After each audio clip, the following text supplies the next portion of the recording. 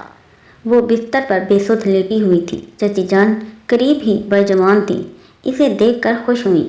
وہ حدود کا خاص خیال رکھنے والا بندہ تھا، خاص طور پر اسوا کے کمرے میں بہت کم آتا تھا۔ اب بھی جھجک رہا تھا۔ رک کیوں گئے سالک، آؤ اندر آؤ۔ بے سود لیٹی اسوا نے بھی آنکھیں نیم وا کر کے اسے دیکھا تھا۔ وہ کرسی پر بیٹھ رہا تھا۔ اس نے دوبارہ آنکھیں بند کر لیں۔ بی بی جان ذکر کر رہی تھی کہ اسوا کی طبیعت ٹھیک نہیں ہے۔ میں واپس جا رہا تھا تو سوچا طبیعت پوچھ لوں، وضاحت پیش کر رہا تھا۔ چچی جان مسکراتی، بس شاید موسم کا اثر ہو گیا ہے۔ 104 بخار ہے، بلڈ پریشر کا تو پوچھو ہی نہیں۔ میں حیران ہوں، اس عمر میں لو ہے۔ اسوا کی پلکیں لرز رہی تھیں۔ وہ بامشکل نظریں ہٹا سکا۔ زرد زرد سایہ، مزحمل چہرہ، نہ جانے کیوں دل کے بہت قریب لگ رہا تھا۔ شاید رشتہ بدلا تھا اسی لیے۔ اسوا، اس نے تنبیہی پکارا تھا، مگر پہلی والی برودت شامل نہیں تھی۔ میں جو ہوں، جیسی ہوں، اچھی ہوں یا بری، ڈنکے کی چوٹ پر ہوں۔ جن اختیارات کا آپ آج مجھے حوالہ دے رہے ہیں وہ گزشتہ کئی برسوں سے ہمارے درمیان ہیں۔ آپ کیا سمجھتے ہیں آپ مجھے کسی کمزور لمحے یا ذاتی تسکین کا سبب بنا لیں گے؟ اگر آپ کو اپنی ذات کی توہین گوارا نہیں تو مجھے بھی نہیں، مگر اتنی جرأت ہے کہ سب کے سامنے کھل کر انکار کر سکتی ہوں۔ جب مجھے پہلے زبردستی گوارا نہیں تھی، اب تو بالکل بھی نہیں۔ وہ نہ جانے کیا کہہ رہی تھی، اس کی سمجھ سے بالا تھا سب کچھ۔ کیا بکواس ہے یہ؟ سالک کی سمجھ میں واقعی کچھ نہیں آیا تھا۔ کمزور لمحوں کا فسون چھٹنے لگا تھا۔ اس نے اپنے ہاتھ اس کے وجود کے گرد سے ہٹا لیے۔ وہ ہنس دی تھی، صاف مذاق اڑاتی ہوئی ہنسی تھی۔ وہ بامشکل خود پر کنٹرول کر سکا۔ سالک صاحب، پہلے آپ اپنے اختیارات کی ایجاد سے واقف ہو لیں، پھر قدم بڑھائیے۔ یہ بکواس نہیں ہے، حقیقت ہے۔ دوپٹہ کھینچ کر وہ بستر سے اتر گئی تھی۔ سالک اسے دیکھ کر رہ گیا تھا۔ اسوا نے آگے بڑھ کر ٹیبل سے دوبارہ ٹرے اٹھا لی۔ اپنے حقوق کی دھمکی اچھی لگی، مگر ہر انسان میری جیسی نیچر کا حامل نہیں ہوتا۔ جب میں نے آپ سے گزشتہ 8 سالوں کا حساب نہیں مانگا تو میں بھی مجبور نہیں ہوں کہ آپ کو اپنی ایک ایک جنبش کا جواب دوں، جبکہ ہمارے درمیان طے پایا تھا کہ ہم کبھی بھی ایک دوسرے کی زندگی میں مداخلت نہیں کریں گے، اپنے اپنے دائرے میں رہیں گے۔ اپنے آپ مجھے اپنے ہر حقوق سے آزاد قرار دے دیا تھا، تو پھر یہ تماشا کیسا؟ آپ کو بلانے کا مقصد صرف یہی تھا کہ بی بی جان 8 سالوں سے انتظار کرتے کرتے تھک گئی ہیں۔ وہ دل کی مریضہ بن چکی ہیں۔ سب مجھے الزام دیتے ہیں۔ جب میرا قصور تھا تب ہر الزام میں نے آسانی سے سہ گئی تھی، مگر اب برداشت کرنا ممکن نہیں۔ 6 ماہ پہلے انہیں شدید ہارٹ اٹیک ہوا تھا۔ ان کے دل کا صرف ایک ہی روگ ہے، وہ ہیں آپ۔ سب نے منع کیا تھا کہ آپ کو یہ بات نہ بتائی جائے، مگر آپ باضد تھے، سو شوق پورا ہو گیا آپ کا۔ جبکہ نہ مجھے آپ سے کوئی سرکار ہے اور نہ ہی آپ کے کسی وعدے سے۔ اب میرے لیے کوئی وعدہ، کوئی بات، کوئی زبردستی کچھ اہمیت نہیں رکھتی۔ مجھے زندگی گزارنی ہے اور اسی حویلی میں گزارنی ہے۔ میں نے نہ پہلے آپ کی زندگی میں شامل ہونے کی کوشش کی ہے اور نہ ہی اب کروں گی۔ آپ کو خط لکھنا صرف ایک بہانہ تھا۔ سب سمجھتے تھے کہ مجھے علم ہوگا کہ آپ کہاں ہیں، جبکہ میرے فرشتوں کو بھی علم نہیں تھا۔ وہ بغیر رکے کتنا کچھ سنا گئی تھی۔ خاص طور پر بی بی جان کے بارے میں انکشاف نے اسے دہلا دیا تھا۔ اپنی ذات کا ماتم کرتے ہوئے وہ باقی ہر حقیقت، ہر رشتے کو فراموش کر بیٹھا تھا۔ کچھ دیر پہلے حاوی ہونے والا سارا جوش، سارا اشتعال، ساری فرسٹریشن منٹوں میں ہوا ہوئی تھی۔ وہ اب آہستہ آہستہ نارمل ہونے لگا تھا۔ اور ہاں، ایک بات اور سالک صاحب، جس آلی کا طعنہ آپ مجھے دیتے رہے ہیں اور ساری حویلی والے دیتے رہے ہیں، اگر وہ مجھے سگی بہن کی طرح سمجھتا تھا تو میں نے اسے سگے بھائی والا مقام دیا تھا۔ میں نے یہ اتنے جھوٹ کیوں بولے، اپنی ذات پر کیچڑ کیوں برداشت کیا؟ کاش اس کے متعلق سوچتے، نہ مجھے کل کوئی گوہر مقصود ملا تھا اور نہ ہی اب ملا ہے، اور جو ملا تھا وہ باہر نکلنے سے پہلے دروازے پر ہی رکتے سب کہہ رہی تھی۔ وہ ایک انکشاف کے بعد دوسرا کر رہی تھی اور سالک کیفیت عجیب سے عجیب تر ہوتی جا رہی تھی۔ خیر، میں آپ کو یہ سب کیوں بتا رہی ہوں؟ شاید اس لیے کہ آپ نے کچھ دیر پہلے پوچھا تھا کہ میں کیا چاہتی ہوں۔ کاش سالک صاحب یہ سوال آپ 8 سال پہلے کرتے۔ نہ مجھے آپ کے کسی وعدہ ایفائی کی غرض ہے اور نہ ہی کسی اور بات سے۔ سرد سے لہجے میں اتنا کچھ کہہ کر وہ باہر نکل گئی تھی، پیچھے سالک کو حیران کر۔ یہ سب کیا تھا؟ اس کے سامنے ایک بڑا سوالیہ نشان تھا۔ اس کی ذات گہرے بھوؤں میں گم ہونے لگی تھی۔ ہر طرف ماضی کی فلم چلنے لگی تھی۔ گزشتہ واقعات ایک ایک کر کے اس کے ذہن کے پردے پر چھانے لگے تھے۔ مگر بابا جانی، یہ کیسے ممکن ہے؟ ابھی تو میں صرف جونیئر کیمبرج میں ہوں۔ نو بابا جانی، وہ مجھے پسند نہیں۔ وہ ابھی بہت چھوٹی ہے، مغرور بھی ہے۔ کل ہی لوٹا تھا جب آج صبح ہی بابا نے اسے اپنے روبرو طلب کر کے ایک خواہش ظاہر کی تھی۔ وہ ایک دم ہتھے سے ہی اکھڑ گیا تھا، مگر زبان دے چکے ہیں۔ شروع سے ہی ہماری یہی خواہش تھی۔ اسوا بہت اچھی بچی ہے، بس عمر ہی ایسی ہے، کچھ شرارتی سی ہے، پھر وہ سارے گھر کی لاڈلی بھی تو ہے، سو کچھ ضدی اور اکھڑ مزاج ہے، مگر بدتمیز ہرگز نہیں۔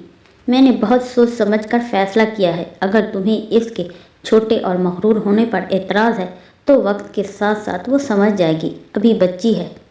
کون سا، ابھی ہم تم دونوں کی شادی کر رہے ہیں۔ بس ایک خواہش ہے، زندگی کا کچھ بھروسہ نہیں، میں مرنے سے پہلے تمہاری دلہن دیکھنا چاہتا ہوں۔ بابا آخر میں جذباتی ہو گئے تھے۔ اعتراض تو اس کے پاس بہت سے تھے، مگر بابا کے سامنے وہ چپ ہو گیا تھا۔ اس کی زندگی کا ہر فیصلہ بابا جانی نے ہی تو کیا تھا، پہلے بھی اور اب بھی۔ بچپن سے لے کر اس عمر تک اسے بابا جانی سے خاص انسیت تھی، اس لیے ان کا ہر کہا ہر لفظ آخر ہوتا تھا۔ اس کے مزاج، عادات، اخلاق و کردار پر ان کی شخصیت کی گہری چھاپ رقم تھی۔ کبھی بھی اس نے ان کا دل دکھانے اور ان کا حکم ٹالنے کی کوشش نہیں کی تھی، مگر اب ان کا حکم وہ عجیب دوراہے پر آ کھڑا ہوا تھا۔ پھر وہ جس دور میں تھا، من پسند جیون ساتھی کے خواب وغیرہ کوئی انہونی بات تو نہیں تھی۔ وہ خود بھی کم گو، سنجیدہ مزاج، متعین سی فطرت کا مالک تھا۔ بس اس کا آئیڈیل بھی کچھ ایسا ہی تھا۔ اب اسوا کا نام سن کر اس کی سوچیں منتشر ہونے لگی تھیں۔ وہ قطعی سالک کے لیے موضوع نہ تھی، لیکن بابا جانی آج کل بیمار رہنے لگے تھے۔ گزشتہ ماہ ان کا کار ایکسیڈنٹ ہو گیا تھا۔ ان کی بیک بون متاثر ہوئی تھی۔ بیماری نے انہیں بہت حساس بنا ڈالا تھا۔ اب ہر وقت انہیں یہی گمان رہنے لگا تھا کہ کہیں کوئی لمحہ زندگی کی ڈور سے انہیں جدا نہ کر دے۔ سالک ان کی زندگی کی پہلی اور آخری خواہش تھا، اکلوتی اولاد تھا۔ اسوا انہیں شروع سے ہی پسند تھی۔ اب انہوں نے دونوں کے نکاح کے لیے اصرار کیا تھا تو وہ پہلو تہی کی کوئی راہ تلاش نہیں کر پا رہا تھا۔ بہرحال اس حالت میں وہ بابا کو ٹیز نہیں کرنا چاہتا تھا۔ وہ خاموش سے کمرے سے نکل آیا تھا۔ بابا کے کمرے سے نکل کر ابھی وہ کاریڈور کراس بھی نہیں کر پایا تھا کہ سامنے ہی وہ آ کھڑی ہوئی، جس کے نام کی کڑواہٹ اس کی زندگی میں گھلنے والی تھی۔ Hello cousin. مسکراتی آنکھیں اور کھلکھلاتا لہجہ تھا۔ وہ چپ چاپ کھڑا رہا۔ اسے اسوا کی یہ بدتمیزی بہت زہر لگتی تھی کہ وہ ہر کوئی حوالہ استعمال کئی بغیر اسے صرف کزن یا سالک کہتی تھی۔ امی جان بتا رہی تھی کہ آپ رات کو ہی لوٹی ہیں۔ کیسی طبیعت ہے؟ ٹھیک ہوں، تم کیسی ہو؟ اور اسٹڈی کیسی چل رہی ہے؟ اس نے تحمل سے پوچھا تھا۔ بالکل A1، اور اسٹڈی کا پوچھیے ہی مت، وہ چل ہی نہیں رہی، دوڑ رہی ہے۔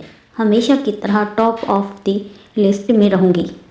پر اعتماد لہجہ، بے پرواہ بے فکر انداز تھا۔ اپنی جسامت کی وجہ سے اپنی باتوں کے برعکس وہ بہت کم عمر بلکہ کم سن بچی ہی لگتی تھی، جبکہ دونوں میں صرف سال 1.5 سال کا فرق تھا، مگر اس کی نظر میں وہ بچی ہی تھی۔ آپ کو تو آنا ہی نہیں تھا، اگلے ماہ آپ کے امتحان ہونے والے ہیں، پھر اب کیسے آئے؟ وہ آگے بڑھا تو پوچھنے لگی، بلا کی بات ہونی تھی، مجال ہے کسی کو چپ رہنے دے۔ بابا نے فون کر کے بلوایا تھا، وہ بھی ساتھ ہی چل رہی تھی۔ ایک دو دفعہ اس کا کندھا سالک کے کندھے سے مس ہوا تھا۔ وہ شعوری طور پر 2 قدم مزید آگے بڑھ گیا تھا، کیونکہ سادہ سا انداز تھا۔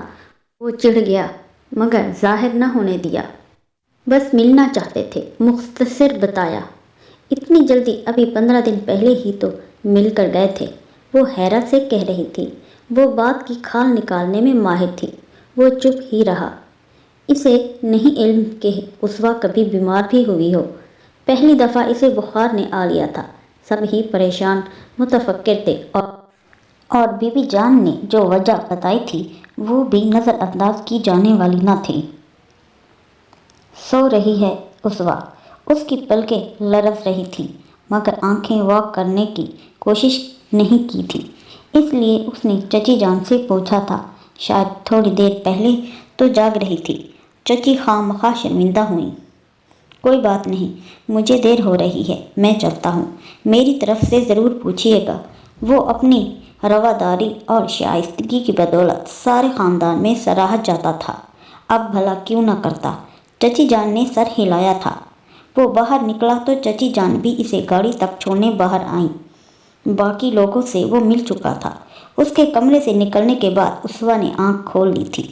آنسو قطار در قطار رخساروں پر بہتے چلے گئے تھے۔ دل کی عجیب سی حالت ہو رہی تھی۔ ہر بات اپنے اختیار سے باہر محسوس ہو رہی تھی۔ یوں لگ رہا تھا کہ چند دن پہلے تک زندگی بہت حسین تھی، اب اچانک ہی ساری رونق، ساری خوشیاں کہیں کھو گئی ہیں۔ زندگی سے ایک دم جی اچاٹ سا ہونے لگا تھا۔ وہ ہاسٹل میں تھا جب بی بی جان کا فون آیا تھا، تمہارے بابا جان کی طبیعت سخت خراب ہے، جلدی آنے کی کوشش کرو۔ چچا جان کی اطلاع نے اس کے اعصاب پر بم پھوڑا تھا۔ اب بار بار چھٹیاں لینا بھی مشکل تھا مگر وہ مجبور تھا۔ جیسے تیسے کر کے چھٹیاں لے کر وہ حویلی پہنچا تو وہاں ایک کوہرام برپا تھا۔ اس کے آنے سے پہلے ہی بابا جان اسے چھوڑ کر چلے گئے تھے۔ بی بی جان پر ایک سکتہ سا طاری ہو گیا تھا۔ ساری حویلی جیسے طوفان کی زد میں آ گئی تھی۔ اپنے ہاتھوں سے اس نے بابا جانی کو لاحت میں اتارا تھا۔ پھر کتنے دن اسی خاموشی میں گزر گئے۔ چچی جان کی بڑی بیٹی منتہا جو پھپھو کے گھر بیاہی گئی تھی، وہ بھی یہیں تھی۔ اسوا، چچا جانی، چچی جان بھی غمزدہ تھے، اور وہ تھا کہ خود تنہا سے تنہا ہوتا جا رہا تھا۔ ہر لمحہ یوں ہی لگتا تھا کہ جیسے اس کا سب سے قیمتی سرمایہ کھو گیا ہو کہیں۔ اسے چائے کی طلب تھی۔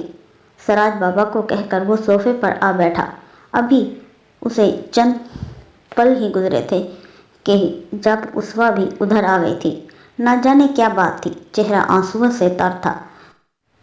وہ ادھر ادھر دیکھے بغیر کونے میں کشن پر جا بیٹھی تھی، گھٹنوں میں سر دیے وہ نہ جانے کس کا غم منا رہی تھی۔ نکاح کے بعد وہ اسے دوسری دفعہ دیکھ رہا تھا۔ بہت کم وہ اس کے سامنے آئی تھی، پہلے والی کوئی بات ہی نہیں رہی تھی اس میں۔ اوپر سے بابا جانی کا دکھ۔ اسے علم تھا وہ بابا جانی سے بہت پیار کرتی تھی، چچا جانی سے بھی بڑھ کر، اور بابا بھی تو اس پر جان دیتے تھے۔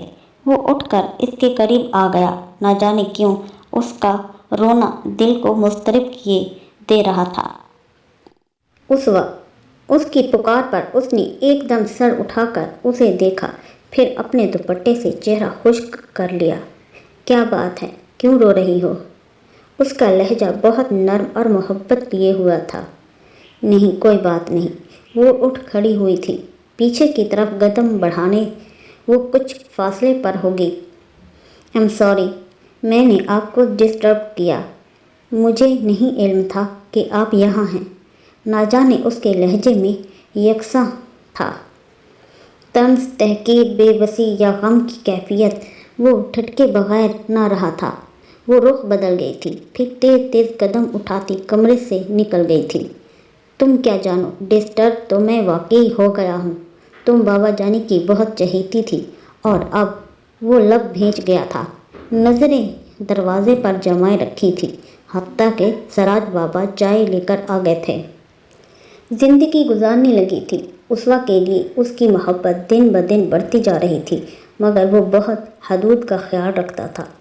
کبھی آگے بڑھ کر اسوا کی خیریت دریافت نہیں کی تھی، کبھی اس کی زندگی میں مداخلت کرنے کی کوشش نہیں کی تھی۔ وہ دستور والا بندہ تھا، اس کی تربیت انہی خطوط پر تھی۔ وہ ہر رشتے کو عزت و احترام دیتا تھا، پھر محبت کرتا تھا۔ وہ نہیں جانتا تھا کہ اسوا کے دل میں اس کے لیے کیا احساسات ہیں، بس وہ اس سے محبت کرنے لگا تھا۔ نکاح کے بول دلوں میں انسیت پیدا کرتے ہیں، سو اس کا دل بھی اسوا کے نام پر دھڑکنے لگا تھا۔ وہ اس کی تھی، اس کے نکاح میں تھی۔ جانتا تھا وہ جب چاہے رخصتی کروا لے گا۔ اس سے پہلے وہ تعلیم حاصل کرنا چاہتا تھا۔ شروع میں اسوا اس سے کتراتی رہی تھی، مگر پھر رفتہ رفتہ جیسے اس نے بھی اس تعلق کو قبول کر لیا تھا، وہ پہلے کی ہی طرح ہو گئی تھی۔ شوخ و چنچل، اکھڑی، ضدی، بلکہ اب تو اس کے اندر کچھ اور بھی وصف پیدا ہو گئے تھے۔ طنز و استہزاء، اور اس کا سامنا ہوتا تو ہر بات طنز سے شروع ہو کر طنز پر ختم ہوتی تھی۔ کبھی وہ حیران ہوتا اور کبھی چڑ جاتا، مگر کبھی منفی انداز میں نہیں سوچتا تھا۔ ہاں، اسے اس کے مزاج کی لاپرواہی اور ضدی اکھڑی طبیعت سخت ناپسند تھی۔ اس کی خواہش تھی کہ رخصتی سے پہلے وہ اپنے آپ کو چینج کر لے، اسی لیے دبے دبے لفظوں میں اکثر بی بی جان، چچی جان اور منتہا سے بھی کہہ چکا تھا۔ وہ سب اسے سمجھاتی تھی، مگر وہ بھی نہ جانے کس مٹی کی بنی ہوئی تھی کہ پہلے سے زیادہ خودسر بنتی جا رہی تھی۔ خود سے وہ کچھ کہنا مناسب نہیں سمجھتا تھا، اور اسوا کو جیسے اس کی پرواہ ہی نہیں تھی۔ وہ ایسا کیوں کر رہی تھی، وہ سمجھنے سے قاصر تھا۔ اور پھر وقت کچھ اور گزرا تھا۔ ایف اے کے بعد اسوا نے ساری حویلی والوں کو ضد کر رکھا تھا۔ ایف اے میں اس کی فرسٹ پوزیشن آئی تھی۔ اس نے پھر ٹاپ کیا تھا، اسی لیے وہ بضد تھی کہ لاہور جا کر ہاسٹل میں رہ کر مزید تعلیم حاصل کرے گی۔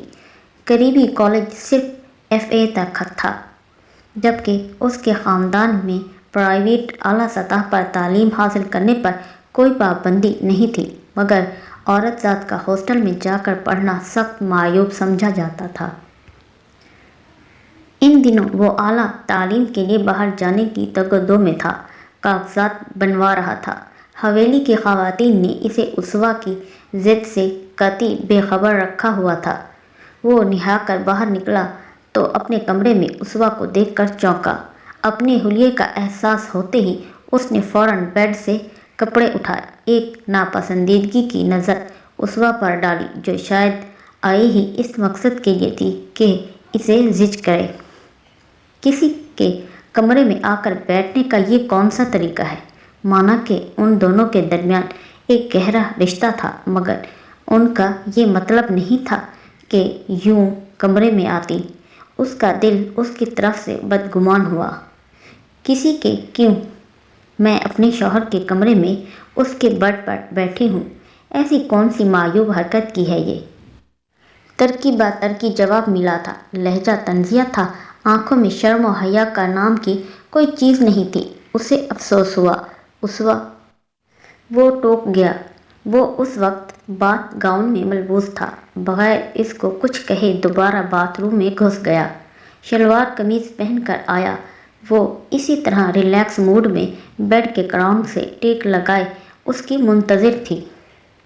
مجھے آپ سے بات کرنی ہے، حاکمانہ انداز تھا۔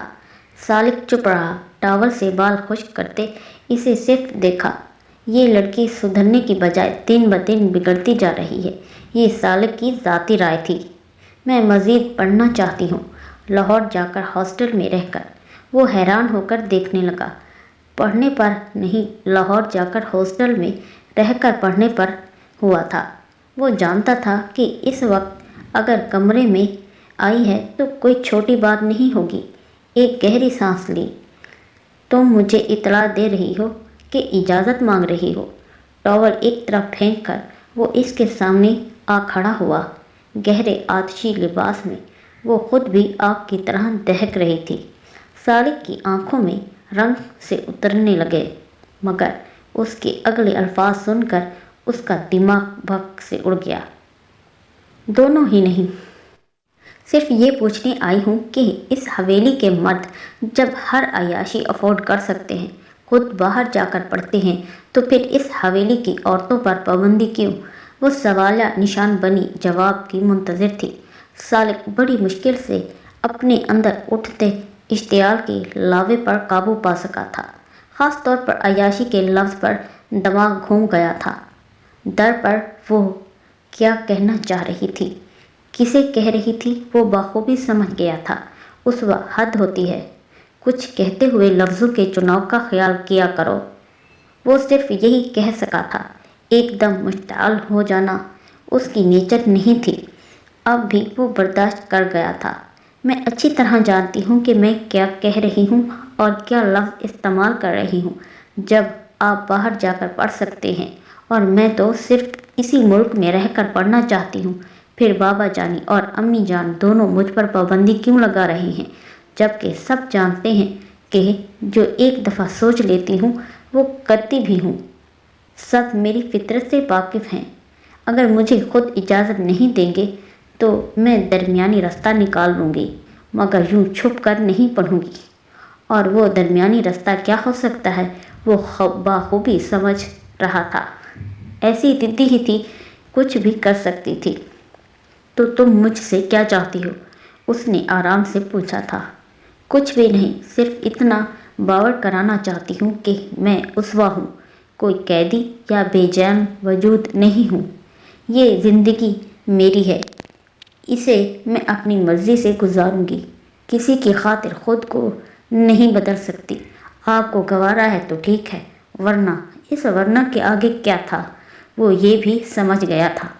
دل تو چاہ رہا تھا کہ خوب سنائے، مگر دل کسی کام کا نہیں رہا تھا، جو اسے دیکھتے ہی ہر بات بھول جاتا تھا۔ اگر کچھ یاد رہتا تھا تو وہ اسوا کا نام ہوتا تھا۔ اور ہاں سالک صاحب، میں اپنی ذات میں کسی کی مداخلت برداشت نہیں کرتی۔ آپ پاس چوائس ہے، میں کبھی آپ کی مجبوری نہیں بنوں گی، اور یہی خواہش میری بھی ہے کہ آپ بھی میری راہ میں کبھی حائل نہیں ہوں گے۔ وہ دروازے کے پاس رک کر کہتے اپنی بات کر کے کمرے سے نکل گئی تھی۔ سالک کی ذات زلزلوں کی زد میں چھوڑے۔ وہ جانتا تھا کہ اسوا کے رویوں نے اسے محسوس کروا دیا تھا کہ نکاح کے لفظ ایک کے دل میں ایک جیسے جذبات پیدا کرنے کا سبب نہیں بنتے۔ وہ جانتا تھا وہ اسے ناپسند کرتی ہے، اس کے طنزیہ رویے، کاٹدار جملے اور اسے باور کرانے کو کافی تھے، مگر وہ اس حد تک اس کی ذات کی نفی کر جائے گی، اسے امید نہیں تھی۔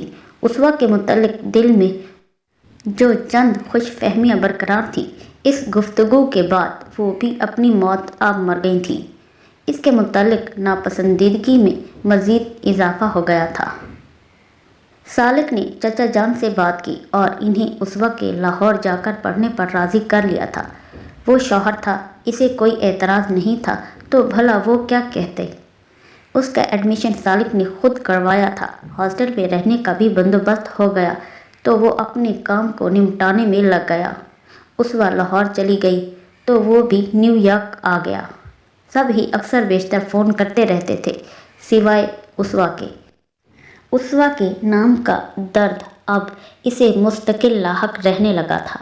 گھر والوں سے، خاص طور پر بی بی جان سے اس کی خیریت کی اطلاع ملتی رہتی تھی۔